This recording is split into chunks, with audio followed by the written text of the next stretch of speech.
Allez, on se casse. Bon. Alors, aujourd'hui. Bonjour peuple d'internet, bienvenue. Aujourd'hui, il fait chaud, très chaud. Je suis au volant de la Lexus.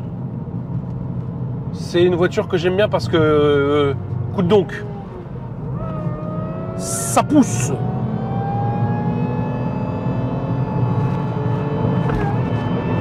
Ah, ça quille bien en plus, hein. On s'entend difficilement, on va aller s'arrêter, on va discuter un peu de la voiture.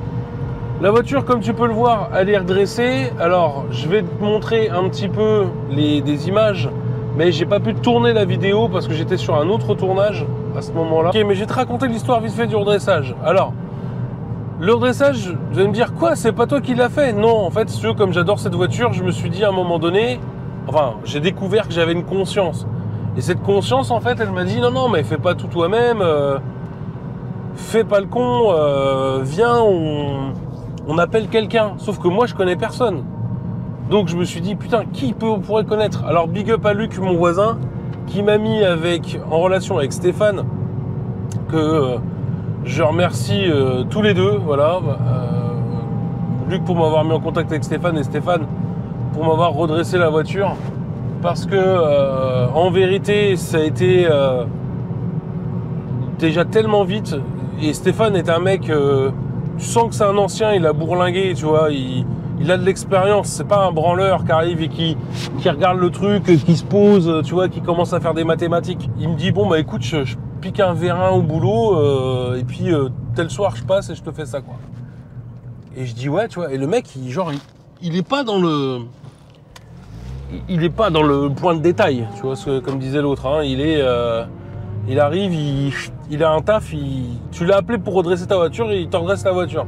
C'est une machine, le mec. Une fois que la voiture elle est redressée, tiens, je vais me mettre sur un parking, on va aller voir ce qui s'est passé. Donc c'est ma femme qui a pris 3-4 images et tout avec son téléphone, parce que moi j'étais pas là. J'étais en tournage pour une vidéo qui sortira pas. Viens avec moi, je te montre vite fait. Ose me dire que tu vois la différence. Théma, l'alignement de la malle. Je mettais mes doigts, gros. C'est... Voilà. Bref. Faut savoir un truc, c'est que du coup aussi Stéphane m'a montré que de l'autre côté elle avait déjà tapé. Donc il y a des mecs qui se sont déjà amusés à faire le cul de ma voiture. Et ça, quand tu l'aimes d'amour, ça fait... Nos rapports seront plus jamais pareils. Et tu vois que ici, du coup, il me manque une petite attache derrière le... Il faut juste que je refasse l'attache du pare-choc. Bref, du coup, je suis super content. Ouh. J'adore cette putain de bagnole, les gars. Oh, je vous jure que... Oh, Rainy Day. Tu l'as pas, ce sticker, ça? Tu devrais. Il y a les liens dans la description. Ah bah ouais. Ah mais Circa peut pas rouler dans des automobiles de collection de prestige si tu t'abonnes pas ou que t'achètes pas les goodies. Bon, après, pour cette vidéo là, je voulais vous faire ça aussi au niveau du freinage, parce que j'ai un étrier qui est bloqué encore. Et si tu te souviens et que tu es là depuis le tout début ou que tu découvres la chaîne, faut savoir qu'une des toutes premières vidéos de la Lexus, la première vidéo où je vous montre la Lexus, j'avais déjà un étrier de grippé. Ça serait redondant.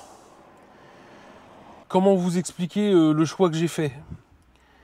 J'ai décidé de faire une vidéo sur le freinage de la voiture. Parce qu'il y a des gens...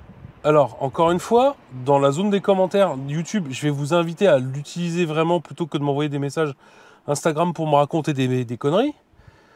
J'ai pas besoin de monter des freins de Porsche Cayenne comme le Boiserie. Pour une raison simple. Lui, il a 1200 chevaux, j'en ai 250. Ça n'a... Deuxièmement, le nombre de chevaux ne veut pas dire qu'il faut que tu montes obligatoirement, tu changes tes freins. La VMAX de cette voiture-là, c'est-à-dire que la boîte, elle arrive au bout à 225 km/h.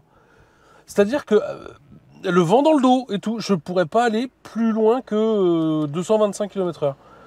Donc ça ne sert à rien de venir me raconter que la VMAX a changé ou que la voiture est plus puissante, donc il faut que je l'arrête plus vite.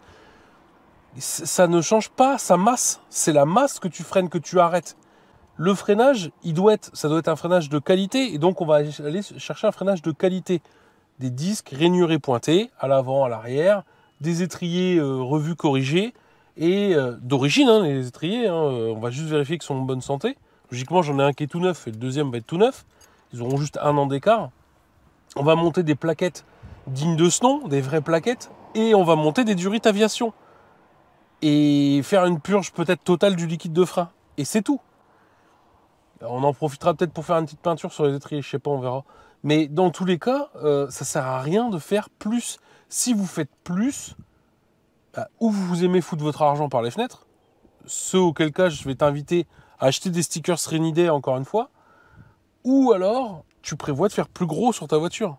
Si tu trouves classe d'avoir des étriers Brembo 64 pistons sur ta voiture, après ça dépend, si je suis sponsorisé, s'il y a CIK Performance qui passe par là et qui me dit ah mais attends Circa, nous on a un kit à 2500 balles à t'envoyer pour ta voiture, il n'y a pas de problème, on mettra du 8 pistons à l'avant, 4 pistons à l'arrière, mais c'est pas nécessaire, et sauf si tu veux te casser le nez dans le volant, mais ça ne sert à rien.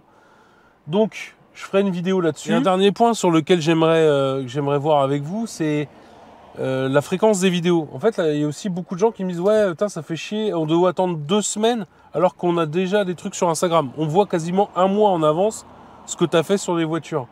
Le problème, les gars, c'est la thune. On va pas se mentir, c'est la thune.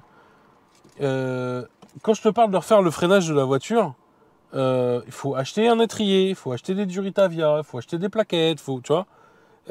C'est pas un sponsor qui arrive et hop, c'est fini. Tu vois, genre... Je peux me permettre. À moins que, encore une fois, tu regardes cette vidéo-là et tu te dises putain, viens, on sponsorise ce mec. Ouais, d'accord. Mais là, en l'occurrence, quand tu grindes ta vie, que t'es personne, et c'est compliqué. Et vous faire du contenu comme là, c'est une vidéo, tu vois, qui m'énerve déjà. Je l'ai pas montée, je l'ai pas vue, juste la tourne, ça m'énerve déjà. Parce que c'est du blabla. Il n'y a rien. Je suis obligé un petit peu de le faire. Parce que sinon, bah, j'ai rien à vous montrer, quoi. Parce que des fois, il faut plus d'1 mois d'économie pour acheter ce dont j'ai besoin pour les voitures. Pour rebondir sur tout le truc de la 100NX et tout, pour la 100NX, c'est pareil. Au début, là, j'ai commencé à regarder des trucs, parce que je sais que j'ai annoncé au mois de décembre la 100NX Turbo, et qu'il y a beaucoup de gens qui sont en train de me dire « Ouais, mais moi, je veux la 100NX Turbo, tu vois. » Mais encore une fois, il faut comprendre un truc, c'est que entre ce qu'il faut que je commande pour le recherche et développement, là, par exemple, tu vois, j'ai déjà le turbo et tout. Sauf que quand je le mets, il passe nulle part dans la baie moteur, tu vois. Donc, il va falloir trouver un emplacement, il va falloir trouver un endroit, un collecteur. Est-ce qu'il va falloir fabriquer un collecteur, trouver un collecteur qu'on peut modifier? Est-ce que, tu vois, c'est compliqué. Donc, tout ça, il y a un passage recherche-développement. Il y a des thunes que tu mets, il y a des thunes que tu perds. Alors même que la voiture, elle n'est pas montée, tu vois. Donc tout ça, bah oui, vous allez l'avoir, mais encore une fois, c'est du temps, c'est de l'argent. Et c'est pour ça que tu as des vidéos de merde comme ça où bah, tu grattes du temps et tu grattes pour essayer de vous garder un petit peu là et voilà quoi. Mais ça va venir, ça prendra encore, je pense, quelques semaines, quelques mois. Faut pas se mentir. Parce que entre l'idée d'avoir le truc et la réelle du projet, il y a un grand moment. Et d'ailleurs, je suis vraiment preneur sur Instagram. Venez sur Instagram plutôt en parler en message privé comme vous faites d'habitude. Et je suis preneur si vous avez des infos sur du SR20 Turbo et tout. Alors, me donnez pas vos premiers Google SR20 Turbo et voilà, ça sert à rien. Mais si vous avez même des connaissances là-dedans, bah ouais, voilà, je suis preneur. Parce que, encore une fois, la baie moteur, ça va être compliqué, les modifications vont être compliquées. Et puis, encore une fois, là, au niveau de la Lexus, on va pas se mentir, on va arriver un petit peu au bout. Et c'est une voiture qu'on va commencer à voir un peu moins. En fait, c'est pas qu'on va la voir un peu moins, c'est que... après, les modifications sont trop importantes et moi, ça ne m'intéresse pas de faire quelque chose, je dirais, de plus violent là-dessus. Là, ça marche très bien comme ça. Bref, du coup, je vais vous laisser là. Et je vous remercie encore une fois du support et du soutien que vous m'apportez par les abonnements, la cloche, Instagram, Rainydale, tous les liens sont dans la description pour les petits stickers et tout. Enfin voilà, vous êtes les meilleurs, les plus beaux. Bisous, prenez soin de vous et on se retrouve la semaine prochaine. Je vais vous faire un petit vlog pour un truc avec un invité surprise et tout. Et t'attendras qu'une semaine pour l'avoir. Voilà, bisous, t'es beau, ciao, bis, bye bye.